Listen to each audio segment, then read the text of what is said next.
Imagine being 14 years old, still a child, navigating the world, perhaps carrying your favorite book everywhere. Now imagine being accused of a horrific crime, torn from your family, and facing the terrifying power of the state, completely alone. This isn't a fictional nightmare. This was the reality for George Stinney Jr., a 14-year-old African-American boy living in the segregated South of 1944. His story is one of the saddest and most chilling chapters in American history, a story of injustice so profound it took 70 years to even begin to rectify. And yes, it's a story whose echoes some believe reverberate in Stephen King's famous novel, The Green Mile. Stay with me as we uncover the heartbreaking truth behind the youngest person executed in the United States in the 20th century.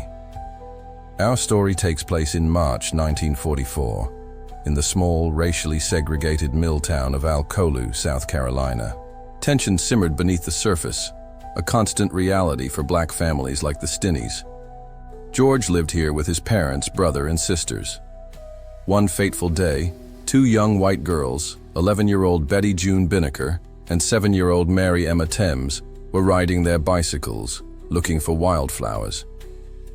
They stopped near the Stinney home and briefly asked young George and his sister, Amy, if they knew where to find maypops, a type of passion flower. George and Amy said they didn't know, and the girls rode away. They never made it home. Panic set in, and a search party was formed. The next morning, their bodies were discovered in a water-filled ditch. They had been brutally murdered. Suspicion quickly, and perhaps conveniently, fell upon 14-year-old George Stinney Jr. He was one of the last people known to have seen the girls alive. He was arrested, taken into custody, and interrogated, alone. Let that sink in. A 14-year-old boy, questioned by white police officers in the Jim Crow South, without his parents present, without any legal counsel. Reports from the time claim he confessed. However, under such duress, facing armed officers, and without any advocate, the validity of any alleged confession is highly questionable. There was no written record of this confession ever produced. What followed was less a trial and more a formality, a horrifying spectacle of injustice. The entire proceeding, from jury selection, an all-white jury of course, to sentencing, lasted barely 2 hours. George's court-appointed attorney, a local tax commissioner campaigning for political office, did little to defend him. He called no witnesses. He conducted almost no cross-examination. There was hardly any physical evidence presented linking George to the crime, apart from the contested confession. George's parents, terrified for their son and likely for their own safety, were not allowed inside the courtroom. Worse still, they were essentially forced out of Alcolu, losing their home and jobs, unable to support or even see their son. After just 10 minutes of deliberation, the all-white jury returned a guilty verdict. The sentence was death by electric chair. A 14-year-old boy, condemned to die based on a flimsy, coerced confession and a trial that mocked the very idea of justice. For the next 81 days, George Stinney Jr. was held incommunicado, mostly in solitary confinement at the South Carolina Penitentiary in Columbia, 80 miles away from Alcolu. He couldn't see his parents. He had no one familiar to talk to, no comfort in his final terrifying weeks. Throughout this ordeal, and up until his final moments, George reportedly maintained his innocence. He carried a Bible with him, clinging to it perhaps for faith, for solace, or as a symbol of the truth he held onto. On June 16, 1944, George Stinney Jr., weighing just over 90 pounds, walked into the execution chamber. He was so small that the guards struggled to strap him into the adult-sized electric chair.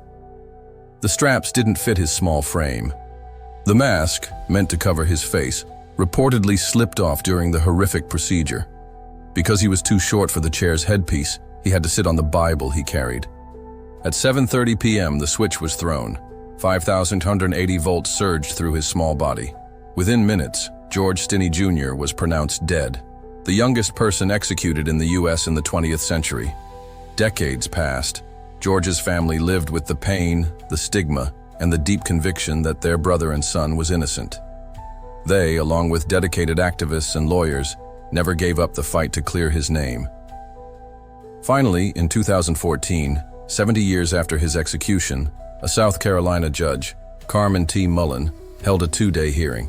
New evidence and testimony were presented, including from George's surviving siblings who provided an alibi. They were with him when the alleged crime occurred. Judge Mullen made a historic decision.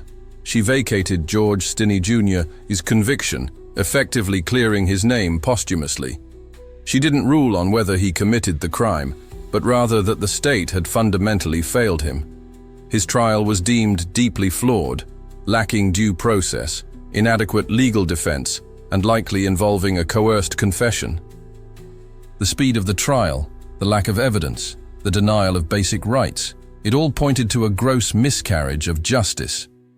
The user prompt mentioned an iron bar weighing over 19 kilograms, about 42 pounds, as the murder weapon. While reports often mention a railroad spike, the exact nature and weight have been debated. Regardless of the precise details, a key point raised by advocates over the years was the sheer physical implausibility. Could a small 14-year-old boy, weighing barely 90 pounds himself, repeatedly wield such a heavy object with enough force to commit the murders and then move the bodies? Judge Mullen acknowledged these doubts, but her ruling focused primarily on the catastrophic legal failures. Now, about the Green Mile. Stephen King has mentioned being interested in historical cases of injustice, particularly regarding the death penalty in the South. While not a direct retelling, the fictional character John Coffey, a large, gentle black man wrongly convicted of murdering 2 young white girls and possessing a childlike innocence, ultimately facing the electric chair, shares undeniable thematic parallels with George Stinney Jr.'s case. The age difference is stark, and Coffey has supernatural abilities, but the core elements, wrongful accusation across racial lines, the tragic deaths of 2 young girls, the specter of the electric chair in the South, resonate strongly. It's highly likely that George Stinney Jr.'s heartbreaking story was one of the real-life tragedies that inspired King in crafting his powerful narrative about injustice and redemption. It serves as a reminder that sometimes the most unbelievable fiction is rooted in even more unbelievable and heartbreaking fact. George Stinney Jr. never got to grow up, to have a family, to live his life. His execution remains a stark reminder of the dangers of racial prejudice, the flaws in the justice system, and the irreversible tragedy of the death penalty, especially when applied to children. His exoneration, 70 years late, offers a measure of solace, but cannot undo the injustice. It underscores the vital importance of ensuring fair trials, adequate legal representation, and questioning convictions where doubt exists, no matter how much time has passed. What part of George's story shocked you the most? Do you believe justice was truly served by the exoneration, or is it simply too late? Share your thoughts respectfully in the comments below. Learning about these historical injustices is crucial, so please like this video if you found it informative, and subscribe for more deep dives into important historical events. Sharing this video helps ensure George's story isn't forgotten. Thank you for watching. Let's continue to learn from history together. Never forget George Stinney Jr.